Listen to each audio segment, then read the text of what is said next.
Good morning students, welcome back to online classes. Students, कल के lecture में हम जिस पोएम के बारे में डिस्कस कर रहे थे वो पोएम थी Dover Beach, that is written by Matthew Arnold, who is a Victorian critic and poet. और कल के लेक्चर में हमने जो कुछ भी पढ़ा था उसमें मैंने आपको ये बताया था कि सेटिंग ऐसी है कि पोएट डोवर बीच पे खड़ा है इंग्लैंड साइड में, और वो वहाँ के सीन को, वहाँ के एनवायरनमेंट को, वहाँ के इमेज को अपनी पोएम्स में एक्सप्लेन करता है। और 6th लाइन में वो अपने बिलीवर्ड को एड्रेस करता है और उससे भी रिक्वेस्ट करता है कि वो विंडो में आए और वहाँ का एनवायरनमेंट या वहाँ का जो एटमॉस्फेयर है उसको वो एंजॉय करे। अब क्या होता है आगे की लाइंस में, अगर हम देखेंगे तो आगे की लाइंस में बच्चों वो वापस से उसको एड्रेस करता है और उसको कहता है कि आप विंडो में आने की बात उसने 6th लाइन में कही थी, और अब ये जो 9th लाइन है इसमें उसने वापस से उसको एड्रेस किया, लेकिन इस बार the mood of poet suddenly changed.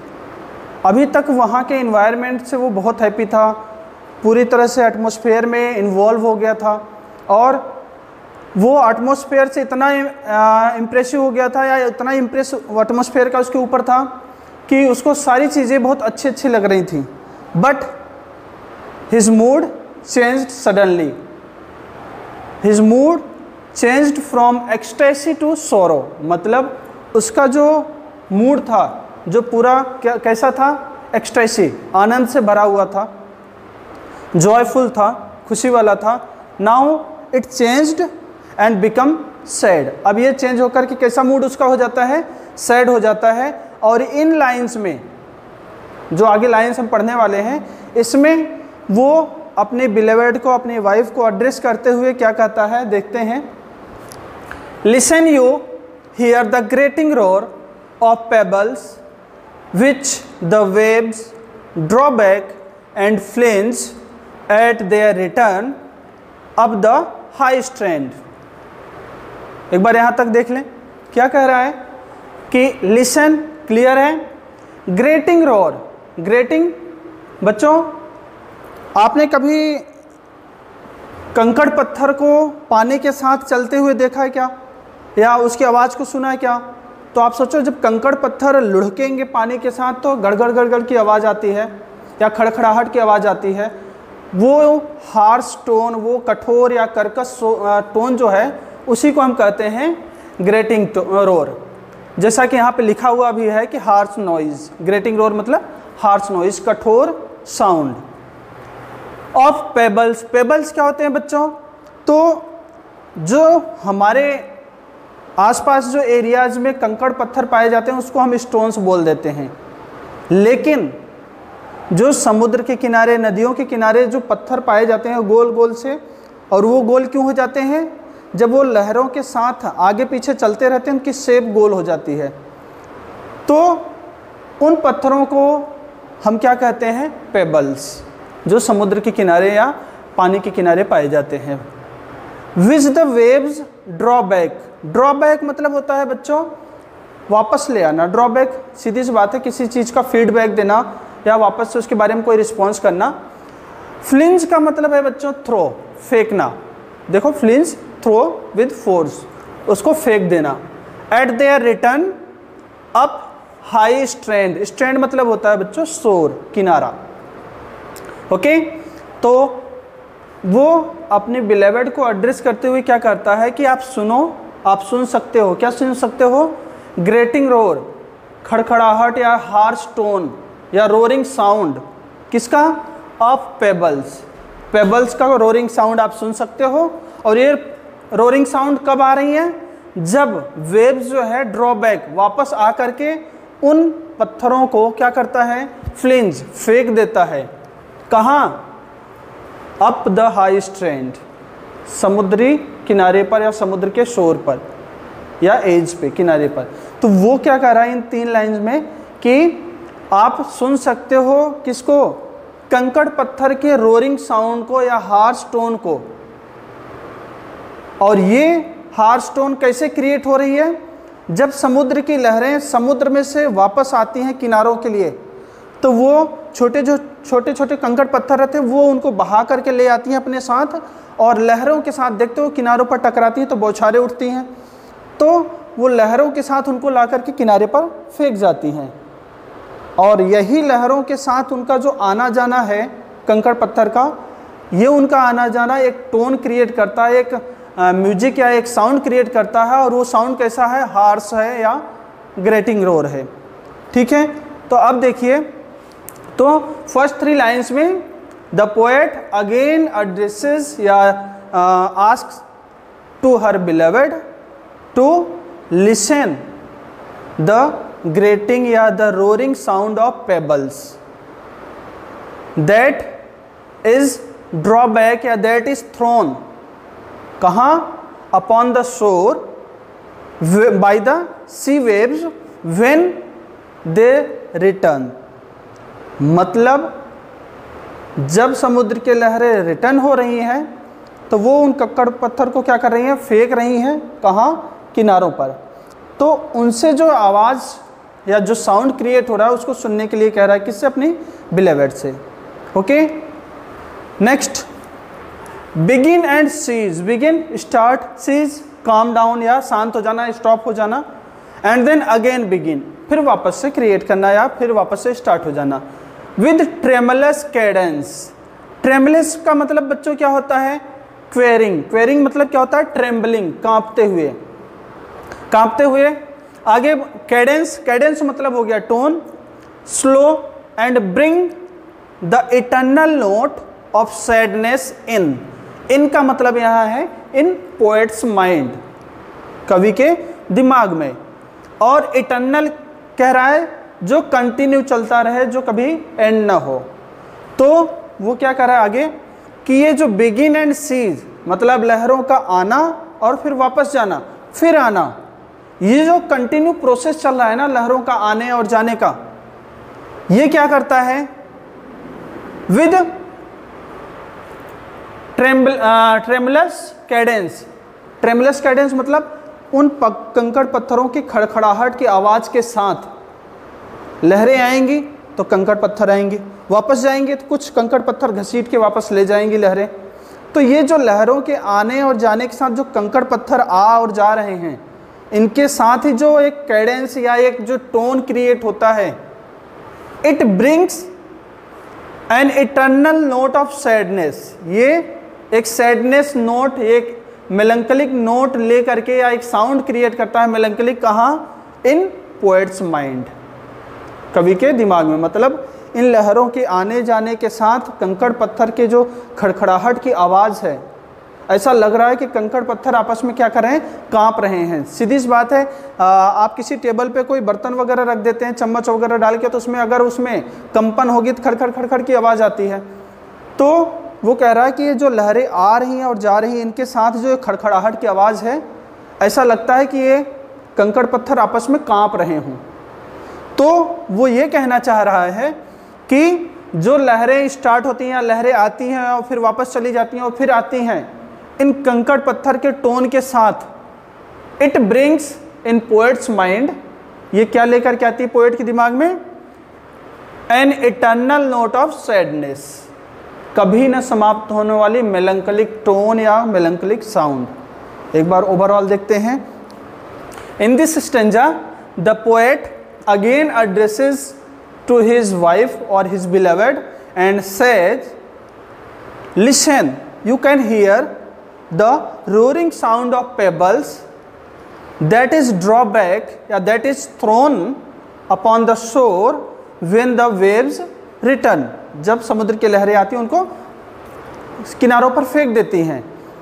Next he says, this continue process of coming and going of waves, this continue process of coming and going of waves with the tremulous cadence, with the trembling sound of pebbles, it creates an eternal note of sadness या ए मेलंकॉलिक tone in poet's mind. ये जो आने जाने की sound है ये उसके दिमाग में एक साउंड क्रिएट करता है, एक नोट क्रिएट करता है, एक थॉट क्रिएट करता है, और ये थॉट कैसा है, सैडफुल है या मेलंकलिक है। क्लियर। नेक्स्ट स्टेंजा की बात करें। Sophocles long ago heard it on the Aegean and it brought into his mind the turbid ebb and flow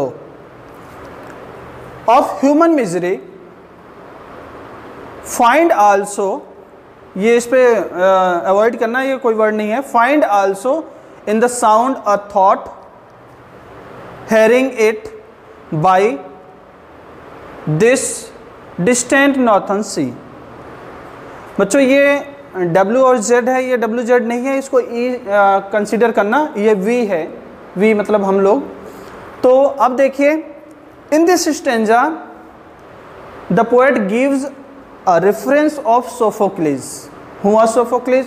Sophocles was a great Greek dramatist, एक महान ड्रामेटिस्ट था। कहाँ का? ग्रीक का था। तो वो यहाँ सोफोक्लिस का रेफरेंस देते हुए क्या कह रहा है? Sophocles also listen the same sound. अभी मैंने किस साउंड की बात किया था ऊपर आपसे? ट्रेमलेस कैडेंस की, कि वो खड़खड़ाहट वाली या रोरिंग साउंड को जो पोएट सुन रहा है कहाँ? डोवर बीच पे। कहता है ऐसा ही साउंड किसने सुना था? सोफोक्लिस ने सुना था बहुत टाइम पहले। कहाँ? When he was on the Aegean Sea. Aegean बच्चों भूमध्य सागर आपने सुना होगा। भूमध्य सागर की एक लहर या एक किनारा जो निकल के फ्रांस और इंग्लैंड के बीच में है, वो वहाँ पे एक किनारा है जिसको कहा जाता है एजियन। तो वो कहता है कि सोफोक्लिस ने भी सेम साउंड जो अभी यहाँ पोएट सुन रहा था, सेम साउंड किसने सुना था? सोफोक्लिस ने सुना था बहुत टाइम पहले। कहाँ? On the Aegean beach, Aegean के किनारे पर। And that sound brought into his mind. और जब उसने ये साउंड सुना ना, लहरों के आने का, फिर जाने का, कंकड़ पत्थर के खड़खड़ाने के साथ, ये जो उसके माइंड में ले करके आया क्या? The turbid ebb and flow of human misery. Turbid ebb and flow, turbid मतलब होता है मडी, कीचड़ वाला, और इब मतलब होता है जब लहरें आती हैं और किनारे पर टकराती हैं तो उसको इब कहते हैं, और जब ये लौट करके जाती है तो इनको टाइड, ज्वार भाटा की बात करते हैं ये। तो यहाँ पे वो कह रहा है कि सोफोक्लिस जो एक ग्रीक ड्रामेटिस्ट है, बहुत समय पहले उसने सेम साउंड को एजियन बीच पर सुना था, और जब उसने इस साउंड को सुना तो उसके दिमाग में एक सैडफुल थॉट उसके दिमाग में भी आया, एक इटर्नल सैडफुल थॉट उसके दिमाग में भी आया। जैसे कि यहाँ किसके माइंड में आ रहा है? मैथ्यू अर्नोल्ड के माइंड में, ऐसा ही उसके माइंड में भी आया। और उसने क्या काम किया? He compared this sound of coming and going of waves with the misery of human life. Misery क्या होता है? प्रॉब्लम्स, परेशानीज, जो परेशानी होती हैं, जो प्रॉब्लम्स होती हैं ह्यूमन लाइफ की, उससे उसने कंपेयर कर दिया। किसको? समुद्र की लहरों को। और कैसे कंपेयर किया? कहता क्या है कि जैसे समुद्र की लहरें आती और जाती रहती, कभी नहीं रुकती हैं, in the same way the problems in human life, same way जो मानव जीवन में प्रॉब्लम्स हैं वो कभी नहीं ख़त्म होती, थोड़ी देर के लिए चली जाएंगी फिर वापस लौट आएंगी। तो अगर आप सोचें तो बात तो वो सही कह रहा है, क्योंकि आप अपनी लाइफ में ही इसको रियलाइज़ करके देखिए कि हमारी लाइफ में प्रॉब्लम्स कभी एंड नहीं होती हैं। लोग कहते हैं खुशियाँ 4 दिन की आती हैं और प्रॉब्लम्स हमेशा के लिए रहती हैं। तो वो इसीलिए कह रहा है कि ये जो लहरें हैं ना, ये ह्यूमन मिजरी की तरह है, मानवीय प्रॉब्लम्स की तरह हैं। तो यहाँ तक वो किसके बारे में रेफरेंस दिया है? सोफोक्लिस के बारे में। और कहता क्या, यहाँ तक एक बार वापस से रिवाइज कर लो। यहाँ तक वो कहता है कि the same sound that I hear at the beach of Dover, the same sound is heard by Sophocles the Greek dramatist when he was on the Aegean beach, and when he heard that sound, he compared that sound with the miseries, with the problems of human life and said, और उसने क्या कहा, in the same way as the waves never ends, in the same way the problems of human life also never ends. Clear बच्चों, यहाँ तक की बात clear हो गई। अब आगे बात करता है, फिर वो पोएट अपने प्रेजेंट टाइम में आ जाता है। इसका रेफरेंस देने के बाद कहता है, we find also in the sound a thought hearing it by this distant northern sea. बोलता है, we can also find same thought, same feeling, जैसा कि सोफोक्लिस ने महसूस किया था। बोलता है, we can also find the same thought, same feelings. कहाँ? When we are sitting distant northern sea. Northern sea को इंग्लिश चैनल भी कहा जाता है बच्चों। तो वो बता रहा है कि वी कैन ऑल्सो रियलाइज या we can also hear the same sound या सेम सैडफुल थॉट या same eternal note that Sophocles realised at that time when we are on the beach of Dover. कहाँ? Distant northern sea. जब हम northern सी से दूर हैं और यहाँ इंग्लिश चैनल से दूर जब हम डोवर बीच पे हैं, तो we can also hear the same sound of waves and it also brings a thoughtful या sadful thought in our mind. Okay बच्चों, तो एक बार वापस से रिवाइज कर लेते हैं इसको। क्या कह रहा है वो? पहले जो स्टेंजा है उसमें उसने अपनी बिलेवेड को एड्रेस करता है और कहता है कि यू कैन लिसन। इससे पहले उसने क्या कहा था? Come to the window. जब वो विंडो में उसको बुला लेता है कि यहाँ का इन्वायरमेंट देखो, यहाँ की एटमॉस्फेयर देखो कैसा है। तो अब जब वो आ जाती है विंडो पे, तो उससे क्या कहता है, now you can hear the roaring sound of pebbles that is thrown on the shore when the waves return. फिर नेक्स्ट स्टेंजा में वो कहता है और ये भी कहता है कि these sound of coming and going of sea waves brings an eternal note या eternal thought in poet's mind. फिर अगले स्टेंजा में वो क्या करता है, he gives the reference of Sophocles who was a great Greek dramatist. He also heard that sound of coming and going of sea waves, and at that time a thought came in the mind of Sophocles and he compared the process of waves with the problems of human life and says that as the waves never end, in the same way the problems of human life never ends. फिर वो poet अपने बारे में फिर से present में आके बात करता है कि we can also realise the same sound, same thought, same sadful note in our mind when we are distant in English Channel या on the beach of Dover. Okay बच्चों, तो आज के लेक्चर में हमने इसके बारे में पढ़ा और आई होप आपको यहाँ तक की बातें क्लियर हो गई होंगी। बाकी इसके बाद 2 स्टेंजाज बचते हैं, वो हम आपको नेक्स्ट लेक्चर में पढ़ाएंगे। सो आज के लिए बस इतना ही। Thank you.